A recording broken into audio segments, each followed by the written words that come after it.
What's going on, guys? Welcome back to Card Talk. I'm Ryan, joined as always by Tyler and Lou.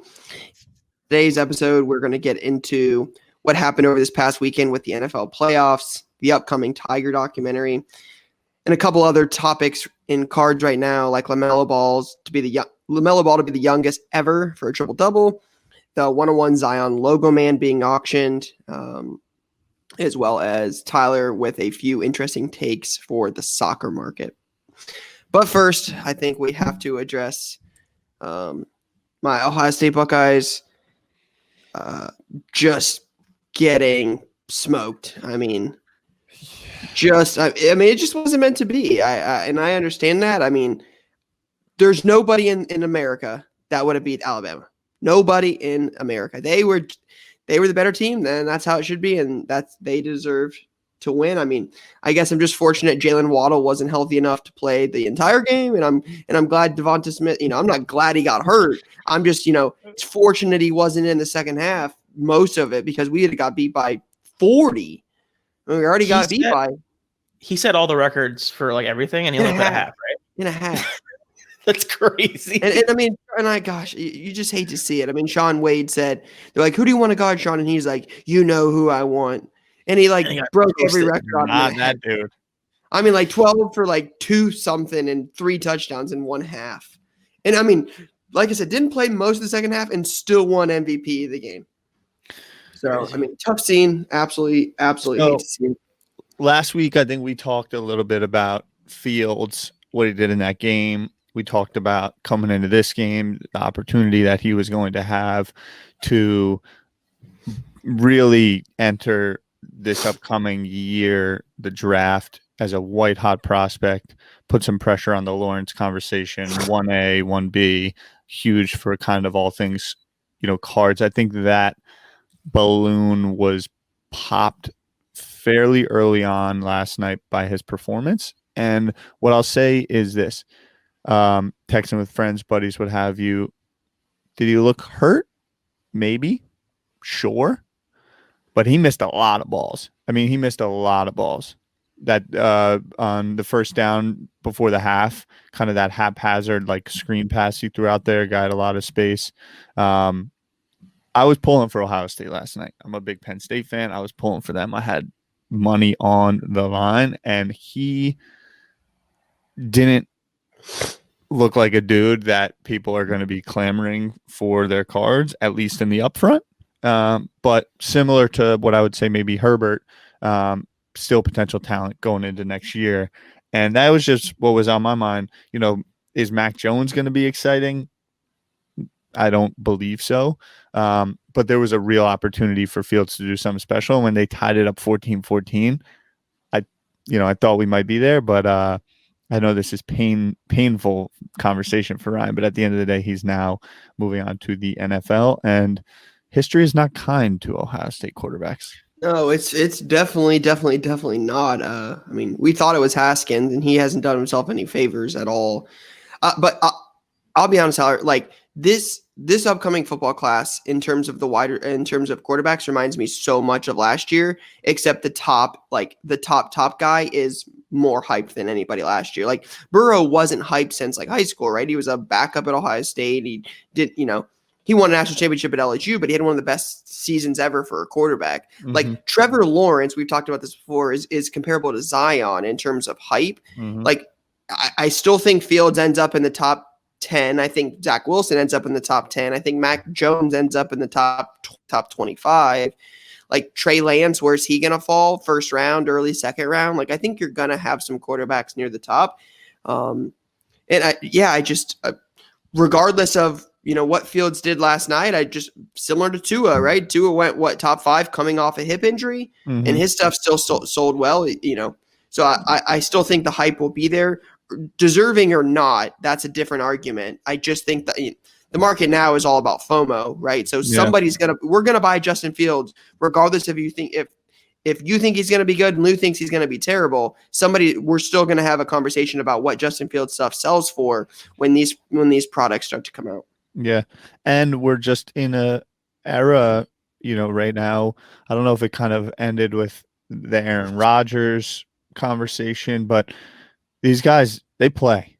I mean, they play. Like with Miami this year. I mean, Tua was not winning games. They were having to, bring in the closer, and he was still being the starter because of the pressure on these guys, as well as, needing to know on the upfront the way that the contracts work now. You got to kind of know before, a big deal needs to be put on the table. And so what we do know is that these guys are going to get chances, and what that means to kind of their rookie cards. One thing also to note, and I'd love you guys' take, but for the brilliance of what Devonta Smith was last night, it also felt like every single ball he caught, there wasn't a dude within 5 feet of him. And and I think that seems like a bad game plan.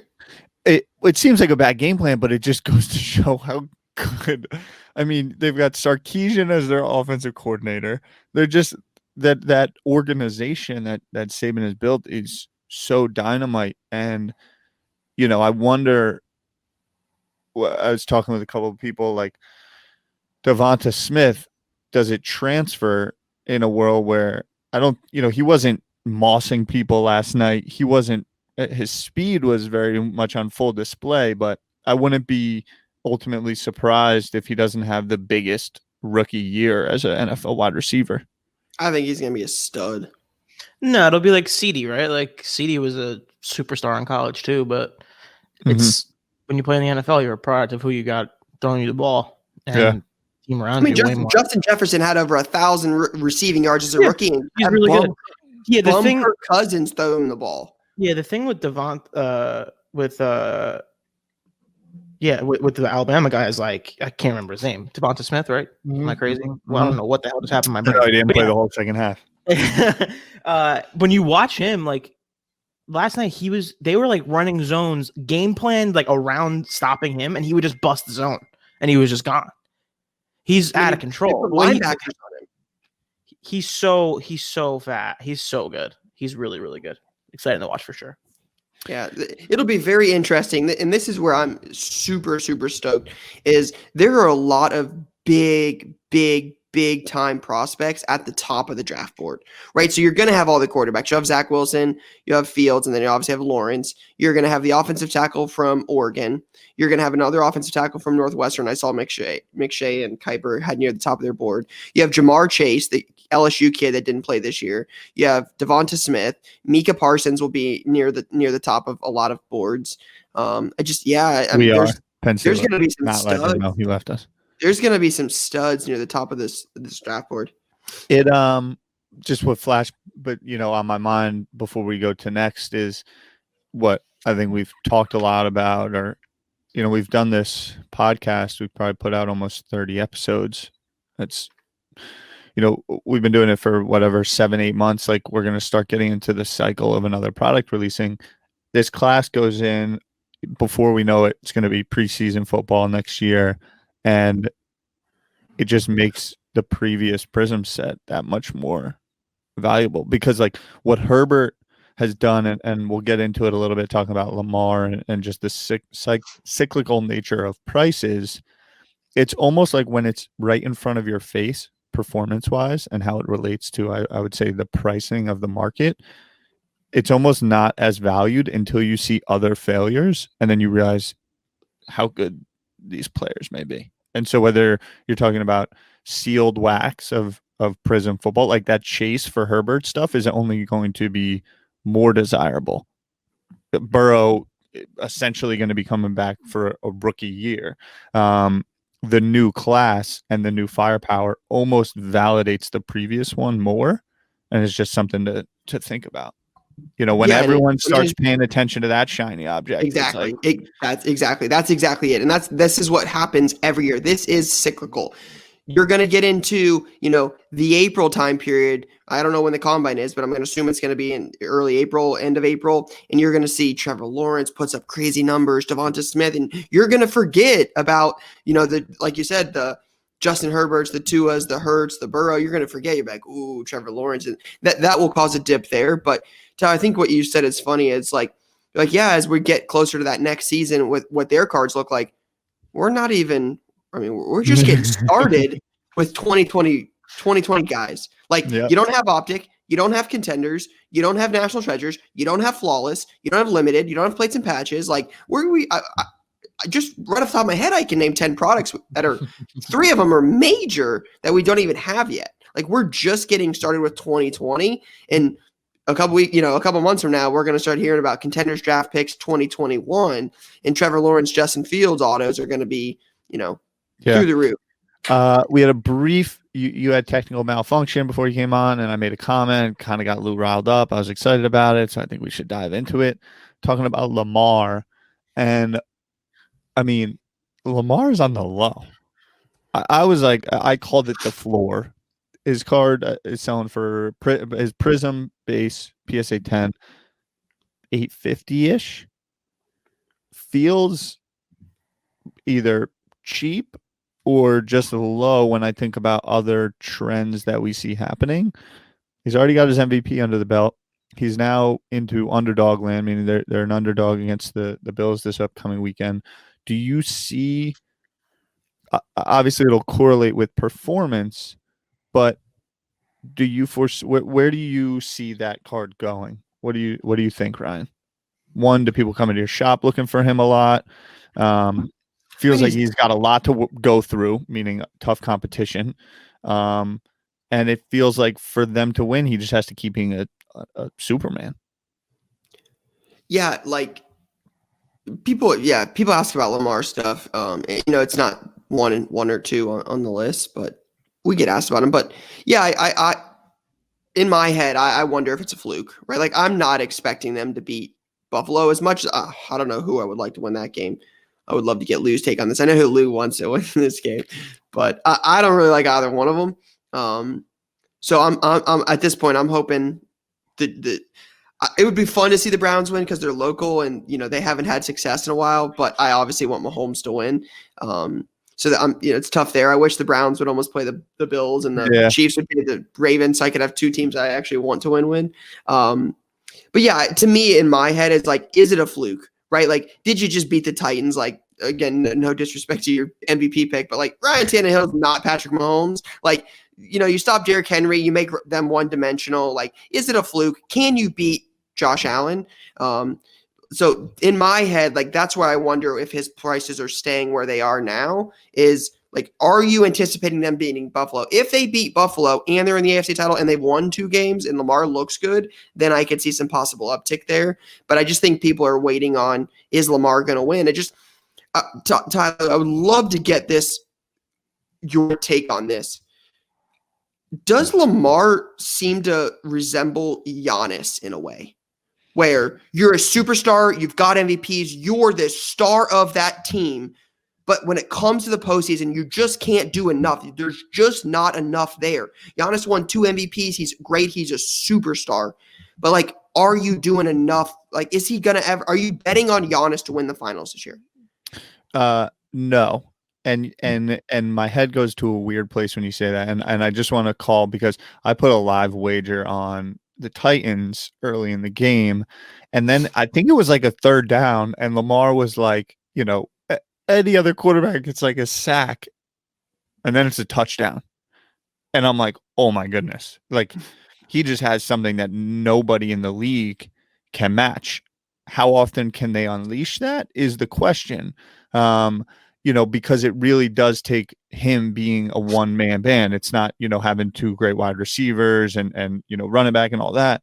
But what goes to my head there, and I think if you're listening, it's like, you know what?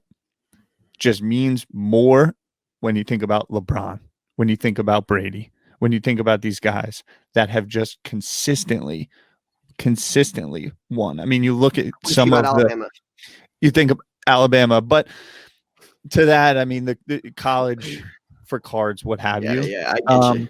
But, in the same way, what I'm trying to get at a little bit is in DMs last night, someone was talking about like hollow LeBron inserts. And, I always think about opportunity costs. Are you interested in that? No. Why not? Well, I could be, but like, it's just number 17 on my list of things that I'd be interested in. And what I guess the point I'm trying to make is that same $850 that could go to a Lamar Jackson based Prism, which might have some upside, could be safer stored in a form of LeBron PSA, not because that greatness is undeniable. There is no more questions. There's only a higher ceiling. That the floor is established. I mean, the amount of titles he's played in, the amount of titles he's won, and you just can't replace that. And here we are talking about, is Lamar going to be able to get past the divisional round? You know what I'm saying? So that's kind of where my head goes. And even with Giannis too, for all that he is, for all that Luka is, you know, like put some respect on Kawhi's name. So that's kind of my take. Lou, thoughts? I think we're talking about two different things. I think when you're talking about someone like LeBron or whatever, or LeBron or Brady, that's a different thing from the week to week buying and selling that happens in the NFL. And I feel like when it comes to Lamar, it might be, I almost think there's nothing he can do.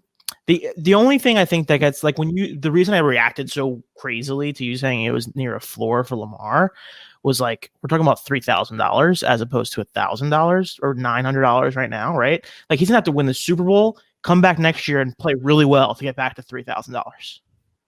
Yeah, but when you look at other, like, where, you know, there was whatever you want to call it, the August peak, and then kind of the dips or what have you, like, Lamar is relatively still at a low price compared to where it was before everything got crazy.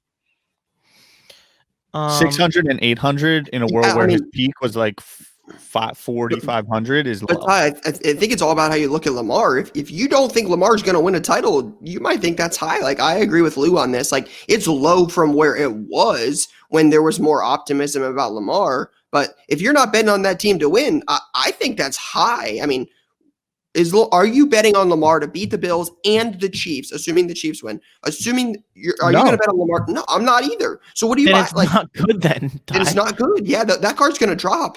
It's going to go down even more. That's a $500 card. Back to where, it's back to a little bit above where it was in June. Like in June, the card was actually, it's a little bit higher. So the card was around $700 in like mid-June.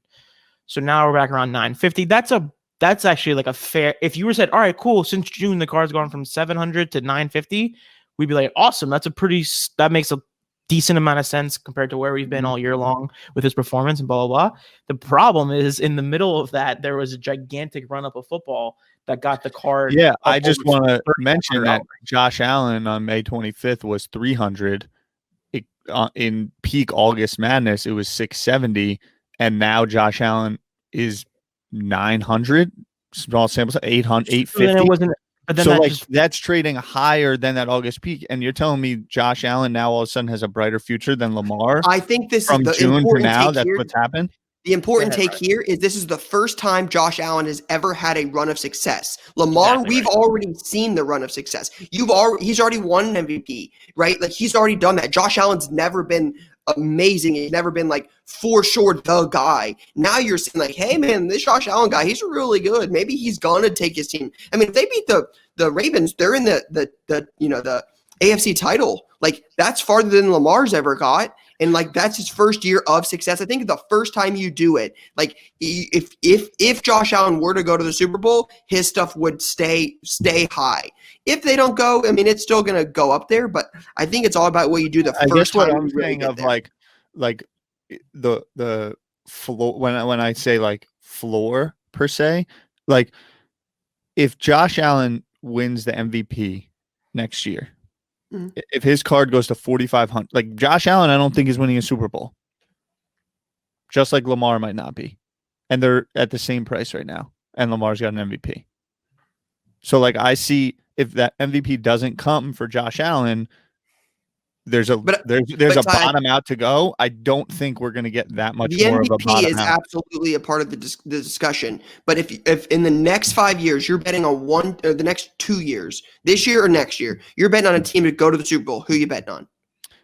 If I said neither, and neither won an MVP or a Super Bowl, I think Lamar prices are higher than I think Josh Allen has more to work with. I just like that team better. I'm betting on them to beat the Ravens. I'm going to bet on Josh Allen's team. So Yeah, I'm betting on Josh Allen cards at this point over Lamar. Yeah, like, and I just think like I think it's more a result of Lamar had a really unhealthy jump as opposed to Josh, which had a very like Josh just in the last year, if you look at it, right? Not last year, since I'm looking at it since April, it's a much more like organic, healthy growth of the card as opposed to a Lamar. And maybe floor was the wrong word because I guess like we've talked a lot about the price in, and I feel like there's a lot priced into Josh Allen right now that could collapse. Right. And I feel like Lamar, there isn't. People aren't pricing in a championship. People aren't pricing in another MVP. I can't name 10 players where winning is not priced in. And I mean, it's all priced in. That's how the whole market works. It's like, I mean, Drew Lock PSA 10 Prisms were $300 at the start of the season. Like, yeah, that was your guy. Yeah, absolutely. Josh Allen's got priced in. Mahomes is the $8,700 PSA 10.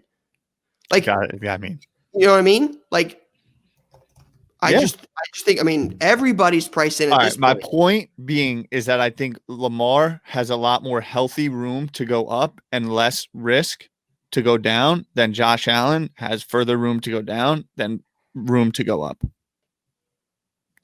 based on where they sit currently.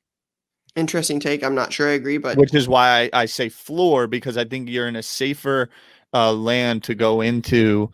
You know, it's like PE multiples. Like, you know, when you look at like, I think that there's a healthier room to go up on Lamar. He wins another game than Josh. Like, if Josh Allen loses, I think you see it come down. I think if Lamar loses, you don't see it come down as much. That's my point. Okay. We can move on to this long-winded football conversation. Interesting take. All right. So next, Lou, Ty, anything you want to mention about the NFL before we move on, Tiger? You guys good on your takes there? Yeah. I hate football. Wait, Brady or Breeze? One of these legends is going. I got Brady's chip. I said TB chip. My prediction, bro. Come on. Lou, you betting against Tom to lose for the third time this year to the Bucks? No. Or to the Saints? If the Bears were half decent, that would have been a game. Yeah, that's true. I don't know. I just fucking hate Brady. Like, I think he has like he's such a weirdo alien, and like they're probably gonna go to the Super Bowl. It's insane. He's throwing the ball to Godwin, Antonio Brown, and Mike Evans, and Mike Evans just catches everything. And everybody. Yeah, that'll be interesting, and it'll be interesting to see if they end up in Lambeau next week. I mean, I'm not expecting the Rams, but I wasn't expecting the Rams to beat the Seahawks. Brady and Brady Rodgers next week too. I mean, just Brady taking out legends on the way to the Super Bowl if he takes out Breeze this week. Yeah. All right. So I believe it's Saturday and Sunday. Lou, Tyler, correct me if I'm wrong, but Tiger documentary coming out soon. It looks like Sunday. Yeah, the first aired on this past Sunday. Okay. Well, Sunday evening. Completely missed it. Which is an interesting point right there, because even I didn't watch it. And I watched the Jordan one, and there's a lot of run up in the Tiger, and this is where we're going to go to. But you and me both not watching the Tiger doc is interesting in the sense of that might not matter as much as people think. Well, I just don't know why they put it out on NFL Sunday. It was so stupid. Fair. I didn't see any ads for it. Like, I didn't even see it. I saw one, but the point is, like, why is that not out on a Tuesday or a Wednesday when there's nothing going on? True. That's like more of an HBO thing where they put their primetime shows on Sunday nights when they could have just put it on Tuesday and it would have owned the evening.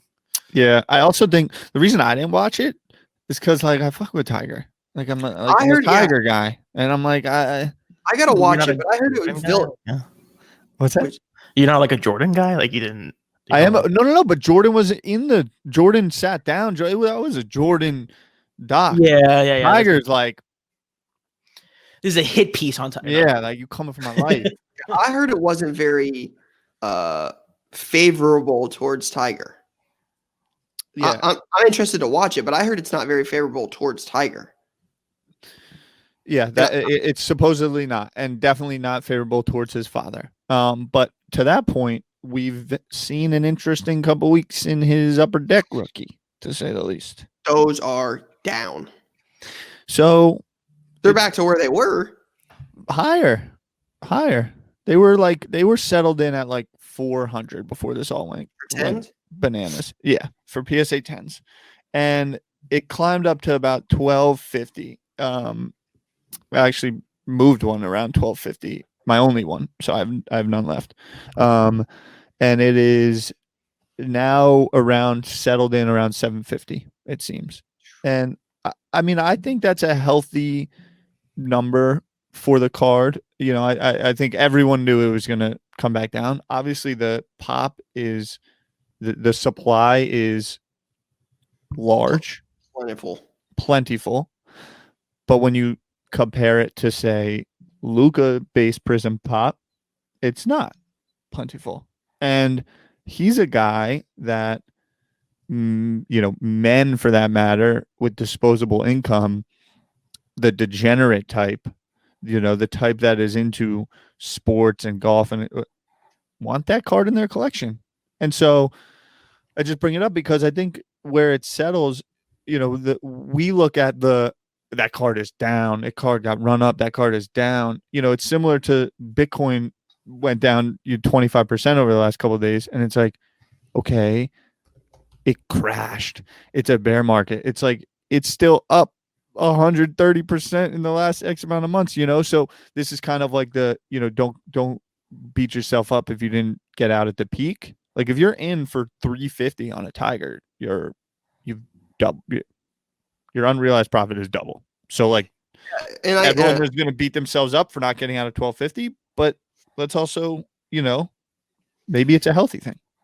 Yeah, I just look at it as somebody got in. Same thing with Luka. Somebody bought 5 of them for 1250, and that person's not doing super great, right? And that's where it comes into: are you gonna, you know, claim your dog bought it and you got to return it, or are you gonna, you know, I mean, like that just leads to things that, like, again, there's nothing you can do about it. The market is super volatile right now, so it's kind of hard to.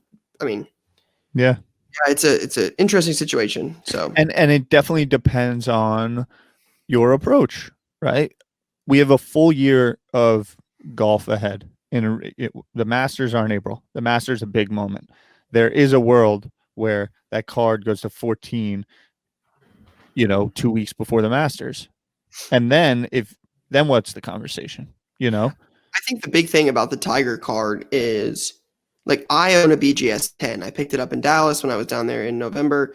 And in my head, it's like, you know, it got a run up and I could have sold it, but like I didn't buy Tiger for what I bought it for to sell it like when there's a run up because of documentary. I bought it because 40 years from now, I want to be like, hey, this guy was awesome, right? Like my childhood, I enjoyed watching Tiger. I mean, he dominated. Was the single most dominant athlete I ever saw at their peak. Like, just, it was unbelievable. It just changed golf. I mean, it was wild watching his run. So I'm just. And so that's why I don't think, like, I don't look at the Tiger thing as negatively, because I do believe a lot of people were picking it up when, you know, the hobby tends to move like into these pockets, you know, and then all of a sudden people realize and it becomes like, you know, a bit of a FOMO. But I do think once the light got shined on like Tiger, everyone's like, what am I doing? I can't be in cards and not have a Tiger, you know? So that was just kind of how I've been thinking about it. Lou? Yeah, I think if you're in Tiger for 2 or more months, you're feeling pretty good regardless. I think when I think about what's happened with the Tiger card, it goes back to something I think about a lot, where what you just said, the hobby gets fixated on certain things, and then those things run up and they inevitably go down. Same thing happened with Lamar. Same thing happened with Tiger. And I think a lot of that is driven by content creators and like people who talk about cards, and people follow them online, people like us, right? And that's where we're always talking about, like, you need to look into things yourself and figure out things yourself. Don't buy something because I say it or Ryan says it or Tyler says it. I just don't think that's sustainable. And so the one thing I would just caution is, like, just because you saw Tiger going from, when you saw Tiger at 800 and then you saw it at 1200, and you're like, fuck, I missed out. Like, don't beat your the other end of the don't beat yourself up if you sold. Don't beat yourself up if you missed it on that one. Like, make sure you feel good about what you're buying before you're buying it, because you get into a scenario where you're buying something. Understand your why. And if you're buying, you know, and you don't know if it's the third quarter or the fourth quarter, but if you're buying something during a run up, you got to understand that what goes up must come down. Like, Tyler, how many times did you talk to me about Tiger? And I was just like, I don't know. And I just and I just didn't buy it. I just don't know. a bunch. I just don't understand it at all. So it's like hard for me to get into something I don't understand at all. Yeah. Tyson had a serious run up. Mm-hmm. Tyson's down since, but like there's a lot of people that bought Tyson. There's people that bought Tiger at 1,200 that now see it at 750, and it doesn't matter. It doesn't bother them. They came to learn of Tiger's rookie and they want it in their collection, and that's good and fine. Yeah. You know, in one capacity of a collector or what have you, those people are equally as important to the market. Yeah.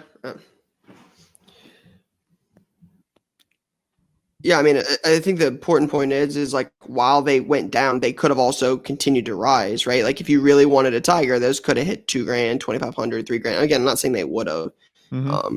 Yeah, I mean, and if you're watching closely, you can see these things. You can very clearly see supply on eBay. How many cards are getting listed? a lot, right? And that might take us into our next convo about young Lamelo. Youngest for a triple double, put up like 21 points. What was it? 21, 11, and 10. He's looking pretty good, huh? He's looking like a player. He looks like a dude that has played ball overseas, a la Luka, meaning played with some big boys before he came into the league. He looks like a dude that has had the spotlight on him for a very long time, a la a Zion, and has been around individuals that have taught him how to handle it and the mentality, how to handle it. And he looks like a dude that has a basketball body. I mean, he threw this full court pass the other day. I'm always amazed when I see humans throw a basketball as if it's like a football or a baseball. Like it's a baseball. Yeah, like where it's just the grip and then like that move.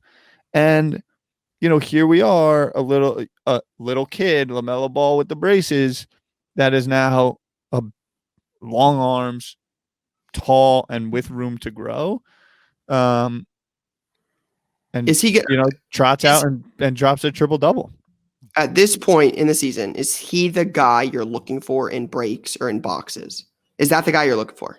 Yeah, what I was going to ask you guys, I think so. My question was, who do you think is like 2 and 3? Is it Halliburton? Anthony Edwards, just because of the number one pick, I would assume at this point, like his dunks and stuff like, and his charisma or interviews, like he's got to be 2 or 3 up there. Yeah. I haven't watched enough about of basketball to really know who. I know Halliburton's name's been mentioned. Toppin's in New York. James Wiseman, that's who it is. Wiseman's up there. Wiseman's up there because he's playing and he's playing well. But I really think it's going to be a ball in the rest of them. And to that point, 12 months from now, I think the upfront in the release, it's going to be a ball in the rest of them. And then you'll see that cyclical nature of these guys as they are their second year, grow into the league. That product will continue to rise, at least in a sealed manner. Ball just is dominating so much of the conversation. It's also I would say a little bit more hard to cut through the conversation in the NBA right now because so much of it is dominated by superstars not being able to play because of what's going on with COVID and postponed games and schedule all over the place and this, that, and the other thing. There's not a lot of time for their stories to be told. There's not a lot of time for the fourth rookie putting up, 14 points and 6 rebounds. And I think the big thing here is there's nothing to buy. It's Prism draft picks, right? Yeah. When are they doing that? Hoops is next week. It's February 3rd. 2021 Hoops. Yep, you've got 3 weeks. Yeah, 3 weeks from tomorrow. And then Donruss is supposed to be the 7th and Certified is supposed to be the 10th. Those will get pushed back. They won't. I doubt they release 3 in a week. But you're looking at Hoops, then Donruss, then Certified, and then Donruss Choice. is what's scheduled to come out between now and the end of February. Again, one of those will get pushed back, so you're likely looking at 3 releases by the end of February. Why wouldn't they just wait to put out that premium stock until this? Like, why did they do that? That's so confusing to me. What do you mean? They put out NBA Hoops premium stock, and now they're coming out with the next year. Like, well, premium stock was an add-on to 1920. I know, but I just don't know why. Like, why did they do that? Why does Hoops have two different versions now? It makes no sense to me. I see it as like the Prism, the Silver, the Chrome, like that type of vibe. But then it should just be one set. Like, it's just been confusing to me, and Hoops, it feels like the regular Hoops brand is meant to be a low-end product for your entry-level collector. It's meant to be for kids, right? I agree. Supposed to be $100 a box type deal. So then why are we doing premium? Premium is supposed to be like the higher end grade and resale, that kind of thing. Yeah, I think it just. I think they have a purpose, but with the way the market is and everything being hot, it's kind of argue that it's kind of hard to say that there's a low end product because everybody Hoops is going to sell for $300 a box. I think Blowout has it at like 400 right now. Yeah, like that's great. There's just too much. Just not too much. I don't know if there's too much. There's so much stuff. There's a lot. Like, do we need another Hoops product? But there's a lot of people in this right now. Yeah, I guess. I don't know. Not for me to say, I guess. It'll be interesting to watch this year with 2021 stuff. But I'll tell you what, there's no shortage of demand for people breaking. By the day, this Instagram, I just go on live. If you open up Instagram, if you're in the hobby and you open up Instagram, you've got 4 or 5 people on live ready to rock every single night. I bet I get whatever the hell. I bet I get 20 DMs every day specifically for will you join my break? Yeah. Every day. It's like, and this is where I had I think we've talked about this before. I know I talked about this in shop. How many conservatively 10,000 breakers, right? 10,000 breakers. Like, is there enough product to supply 10,000 breakers plus the people that want a break card? That seems like a lot, right? Mm-hmm. That's where I think the demand is demand just through the roof, right? You're going to get in a break for $5, $10, $15, $20, $50, $100 for a shot at these massive cards. Breaking is what runs the hobby right now. It's really so. It's something I thought about last night. I was laying in bed and I'm like, am I going to remember this tomorrow morning to bring up in the conversation? But we are now 10 months into essentially, I say everyone with like quotations because not everyone is online. There's still people, frontline healthcare workers, there are service industry people, people without access to internet, what have you.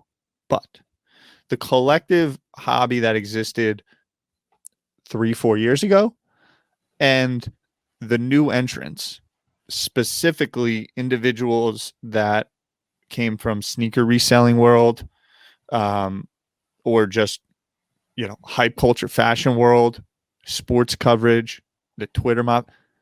We're 10 months into everyone being online all day long. And I was laying in bed last night and I'm like, what's it?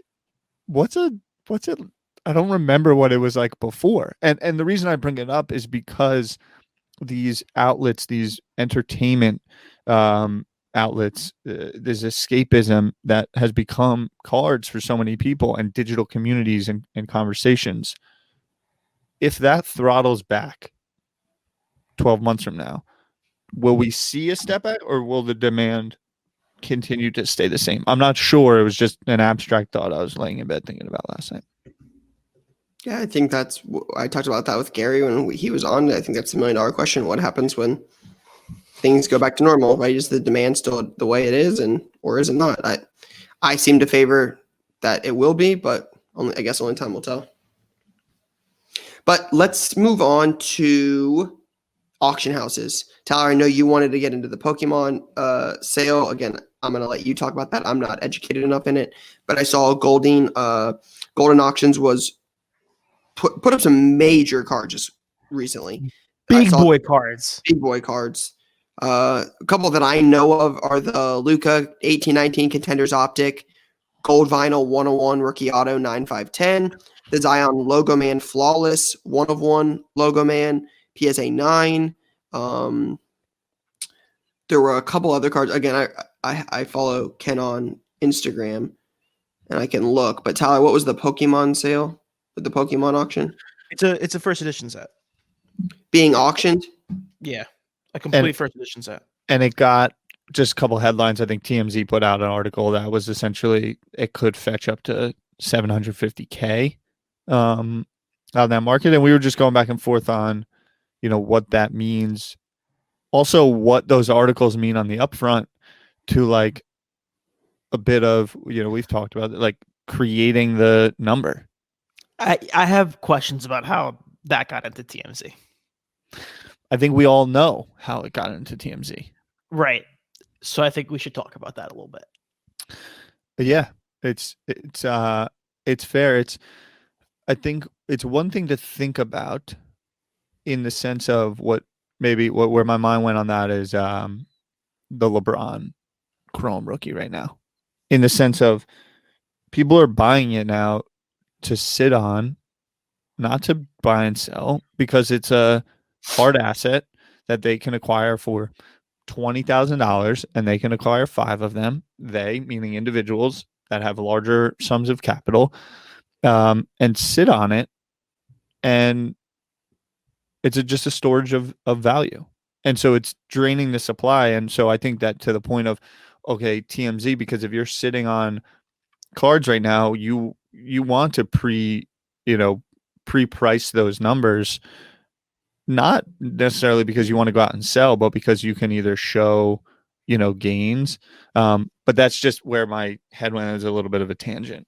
I'm not sure if I'm being frank, I haven't been paying too close attention to the latest and greatest on Pokemon. I think what we've been seeing is what we have kind of largely talked about, in the sense of that outside of the blue chips, outside of first edition, you're going to see a crawlback, because the supply has just kicked in massively, and it's a little bit not necessarily smoking mirrors, but like an unlimited PSA 9 Goldeen is like, okay, Not interesting. like what are we talking about here? I think so. The last couple did for Pokemon. The last couple did. They were like separate on PWCC, and they went for around 650K all in total. So I think the 750 is an interesting number to put out there. Is there a premium when you're buying it all together? I don't know. The other thing I wanted to say was there's an extremely rare Charizard in this. Is auction. That the no number? Yeah, there's a no number blueback Top Sun PSA 10. It's the only one. There's one 1995 Top Sun no number Charizard, blue black Charizard. Lou, are there any estimates of what it'll do? So the first edition goes for like around 300, I want to say, 350 maybe. Don't quote me on that one. The 96 no rarity does. Hang on, actually, let me pull it up. Our boy Jeremy posted about it the other day, so you can get that. So Tyler, while you're doing that, there's a couple other cards that I found that are being auctioned. How about a Luka Gold Prism PSA 10 rookie? Kobe Tractor PSA 10 rookie. Sorry, Lou, go ahead. No rarity Pop 5 does 500K. The first edition Pop 121 does 350. Is this going to beat the no rarity symbol? I don't know. I think we're going to find out. And I think what's going to end up happening is there's going to be a lot more attention on Top Sun coming out of this auction than there was before. So that's something to look out for in the Pokemon world. But yeah, right. These cards in this are like insane. Keep going. Yeah. The Anthony Davis logo, man. Rookie auto from NT is being auctioned. There's a Mantle PSA 8. There's the last game worn jersey Jordan ever wore that's signed from his last game ever. At the Wizards? Yeah, at the Wizards, from like one of his like trainers. Ken posted about it on Instagram. There's a Curry 9.5 NT patch auto. There's a Luis Robert Bowman Chrome Red rookie auto 9.5. I mean, you're talking about like they're collecting some bangers here, because these are monster cards. Can I go over here a little bit and kind of stoke the flame, stoke the fire? What what's on you boys' mind for Dallas? What and any pickups? Just kind of put it out there into the ether. Maybe some conversations start happening before them. When we go down to Dallas, what's kind of on your mind? What you guys looking for anything? Just to be there. Picking up's a bonus, right? Like with everything with COVID and just the way the world is right now, I just being there and being, around people and talking cards and just seeing, like, that's the best place to get an idea of the state of the hobby at the moment. Like, because I went to the one in Dallas and it was bananas. I mean, it was packed. Friday was insanity. Saturday morning was crazy. Just being there, right? Just being around people that share the same interests that you talk to every day online, and pickups are a bonus. So I'm juiced. I mean, we haven't seen each other in person since August of 19. Yeah, that's where we got connected. Looking for vibrations. Check the vibes. Check the temperature. I heard from what I understand, stuff is pretty expensive there. That's what I heard. So go ahead, Lou. No. In terms of buying, I think I'm going to be like, wait and see. Maybe I'll jump in Saturday afternoon, see how people are feeling, and then go from there. I tell you, when I went to Dallas last time, I had a little bit of luck, like making trades. I found that to be pretty fun. Mm-hmm. But yeah, Dallas for me last time was selling some cards I wasn't as keen on and putting I was on a podcast the other day and I talked about this, like making your money on the modern guys, the Lamars, the Josh Allens, the guys we're talking about, and putting those into sure things. Like I sold, a couple Trey or Luka rookies, and I bought a Brady game used 101 absolute Hall of Fame patch, or a McDavid second year exquisite dual patch auto logo at a 15, or a Messi on card auto at a 10. Mm-hmm. Like I traded a Luka silver 10 and an Mbappe base prism 10 for that Dwayne The Rock Johnson PSA 10, like pop 30. Like that Barstool card is crazy. Card. Like that card is crazy. Those were the kind of things that I did in Dallas that I was really excited about, was like getting rid of some of my cool modern stuff and just putting it into the things that these cards that I think will continue to appreciate in time, that eventually they're not, golden auction type pieces, but things that are, you're not seeing every day. That was my kind of takeaway from that. That's what I was going to say. Like just some linking with people, executing some trades, hopefully. And then one of the things I'm very excited about is just seeing what's going on in the proper footy space at national. When you mentioned August 2019, I just remember it is the single thing that got me hooked on cards, was just soccer cards. Like I just love the game and all the players. And so then when I see them, on cards and I link up with other people that are also passionate about the game and know it, and then understand the card, it just hasn't been parallel. Like even basketball, I just don't get the same passion about it, but there was so little of it. I mean, there was maybe 5 or 6 people at national that like were there talking soccer. And I'll be intrigued then, Ty, to see what it's like this time. I went last time and I remember a couple guys in the back that had a good amount of it. That's mostly what they did, some soccer and some Pokemon, but I just don't remember seeing a lot of like soccer cards. Which excites me because like I still think that Ronaldo and Messi, true rookies, are like two of the most undervalued, underrated pieces in like the vintage higher end stuff.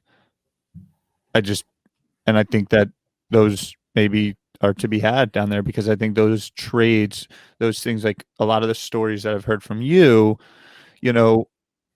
have been formed by great relationships, maybe the Mahomes like trades that you've done in the past, like from people that just generally enjoy it, and then the train gets going and off the tracks. I mean, Cristiano Ronaldo, he's either one goal or he might have scored it yesterday if they played. He's about to become the all-time leading goal scorer in the history of the sport in professional. Yeah. I think he's like the first person ever to hit 100 million followers on Instagram. Correct. And he's still got legs to him. 253 million. He's a 250 million people follow this dude. Like, so that's what I'm excited about. I remember seeing, and I'm pretty sure Cristiano's rookie is 137. It's a Mega Cracks number 137. So, I mean, it's the 137 PM card. But those things, what Gary picked some of those up for at National in August, I was dumbfounded. So that's what I'm excited about. Lou, any other thoughts about Dallas? I think it's gonna be a good time. I just want to coming. hang out. We're coming. We're gonna record some podcasts, make some videos. That's all that matters. I can't wait.